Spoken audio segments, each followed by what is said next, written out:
ವೀಕ್ಷಕರೇ, ಕಾಂತಾರ ಸಿನಿಮಾ ಇದೀಗ ಥಿಯೇಟರ್ನಲ್ಲಿ ಲಭ್ಯವಿದೆ. ನೀವು ಕಾಂತಾರ ಸಿನಿಮಾವನ್ನು ನೋಡಿಲ್ಲ ಅಂದರೆ ಈಗ ಥಿಯೇಟರ್ಗೆ ಹೋಗಿ ವಿಸಿಟ್ ಮಾಡಿ ಅಥವಾ ಟಿಕೆಟನ್ನು ಬೈ ಮಾಡಿಕೊಂಡು ಥಿಯೇಟರ್ಗೆ ಹೋಗಿ ಸಿನಿಮಾನ ನೋಡಿ. ನಾವು ಇವಾಗ ನೋಡ್ತಾ ಇರೋದು ನಿಜ.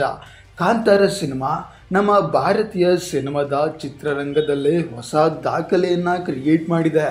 ಹೌದು ಬಾಸ್, ನೀವು ನೋಡ್ತಾ ಇದ್ದೀರಾ ಕಾಂತಾರ ಸಿನಿಮಾದ ಮೊದಲ ದಿನದ ಕಲೆಕ್ಷನ್ ರೆಕಾರ್ಡ್ಸ್.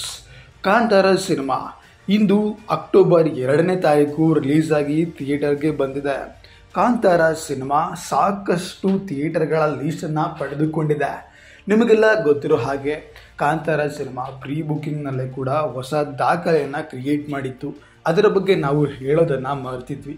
ಈಗ ಅದ್ರ ಬಗ್ಗೆ ಕೂಡ ಮಾತಾಡುವ. ಅದಕ್ಕೂ ಮುನ್ನ ನೀವೇನಾದರೂ ನಮ್ಮ ಚಾನಲ್ಗೆ ಹೊಸದಾಗಿ ವಿಸಿಟ್ ಮಾಡಿದರೆ ಚಾನಲ್ಗೆ ಸಬ್ಸ್ಕ್ರೈಬ್ ಮಾಡಿಕೊಂಡು ಸಪೋರ್ಟ್ ಮಾಡಿ. ಹಾಗೆ ಕಾಂತಾರ ಸಿನಿಮಾನ ನೋಡಿಲ್ಲ ಅಂತ ಅಂದ್ಕೊಂಡಿದ್ರೆ ಒಂದು ಫ್ಯಾಮಿಲಿ ಪ್ಲ್ಯಾನಿಂಗ್ ಜೊತೆ ಹೋಗೋ ಪ್ಲ್ಯಾನಿಂಗನ್ನು ಮಾಡ್ಕೊಳ್ಳಿ.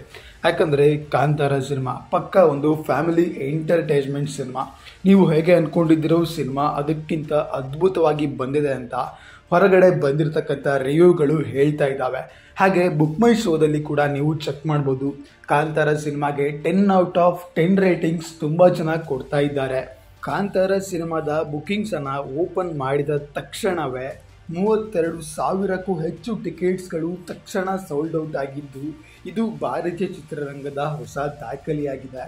ಹಾಗೆ ಇದರ ನಂತರ ನೋಡೋದಾದ್ರೆ ಕೆಲವೇ ನಿಮಿಷಗಳಲ್ಲಿ 50,000 ಟಿಕೆಟ್ಸ್ಗಳನ್ನ ಕೂಡ ಸೋಲ್ಡ್ ಔಟ್ ಮಾಡಿರ್ತಕ್ಕಂಥ ರೆಕಾರ್ಡ್ ಕೂಡ ಕಾಂತಾರ ಸಿನಿಮಾದೇ ಆಗಿರುತ್ತೆ. ನೀವೇ ಲೈವ್ನಲ್ಲಿ ಬುಕ್ ಮೈ ಶೋದಲ್ಲಿ ತೆಗೆದುಕೊಂಡು ನೋಡಿದರೂ ಕೂಡ ಕಾಂತಾರ ಸಿನಿಮಾ ಟ್ರೆಂಡಿಂಗ್ನಲ್ಲಿ ಇದ್ದು ಬರೋಬ್ಬರಿ 85,000ಕ್ಕೂ ಹೆಚ್ಚು ಟಿಕೆಟ್ಸ್ಗಳನ್ನು ಸೋಲ್ಡ್ ಔಟ್ ಮಾಡುವ ಪ್ಲ್ಯಾನಿಂಗನ್ನು ಮಾಡಿಕೊಂಡಿದೆ. ಹಾಗೆ ಈ ಒಂದು ಸಿನಿಮಾ ಬರೋಬ್ಬರಿ ಒಂದು ದಿನಕ್ಕೆ 4 ಆಟಗಳನ್ನು ಪ್ರದರ್ಶಿಸಲಾಗಿದ್ದು ನೀವು ನಿಮ್ಮ ನೆಚ್ಚಿನ ನಿಯರ್ ಬೈ ಥಿಯೇಟರ್ಗಳಲ್ಲಿ ಹೋಗಿ ಸಿನಿಮಾನ ನೋಡಬಹುದು. ಹಾಗಾದರೆ ಕಲೆಕ್ಷನ್ ಲೆಕ್ಕಾಚಾರದ ಬಗ್ಗೆ ಹೇಳೋದಾದರೆ ಮೊದಲ ದಿನವೇ ಸುಮಾರು 80ರಿಂದ 120 ಕೋಟಿ ಕಲೆಕ್ಷನನ್ನು ಮಾಡುವ ಸಾಧ್ಯತೆಗಳು ಹೆಚ್ಚಾಗಿವೆ. ಹಾಗಾದರೆ ನಿಮ್ಮ ಪ್ರಕಾರ ಕಾಂತಾರ ಸಿನಿಮಾ ಮೊದಲ ದಿನ ಎಷ್ಟು ಕಲೆಕ್ಷನ್ ಮಾಡುತ್ತೆ ಅಂತ ಮರಿದೇನ ಕಮೆಂಟ್ಸ್ ಮೂಲಕ ಕಮೆಂಟ್ಸ್ ಮಾಡಿ. ಹಾಗೆ ಮುಂದಿನ ದಿನಗಳಲ್ಲಿ ಕಾಂತಾರ ಸಿನಿಮಾದ total box office collection world wide ಎಷ್ಟಾಗುತ್ತೆ ಅಂತ ಕೂಡ ನಿಮ್ಮ ಅಭಿಪ್ರಾಯಗಳನ್ನು ಕಮೆಂಟ್ಸ್ ಮೂಲಕ ತಿಳಿಸಿ. ಹೆಚ್ಚಿನ ವಿಡಿಯೋಗಳಿಗೆ ಸಬ್ಸ್ಕ್ರೈಬ್ ಮಾಡಿಕೊಂಡು ಸಪೋರ್ಟ್ ಮಾಡಿ. ಮುಂದಿನ ವಿಡಿಯೋದಲ್ಲಿ ಸಿಗುವ. ನಮಸ್ಕಾರ.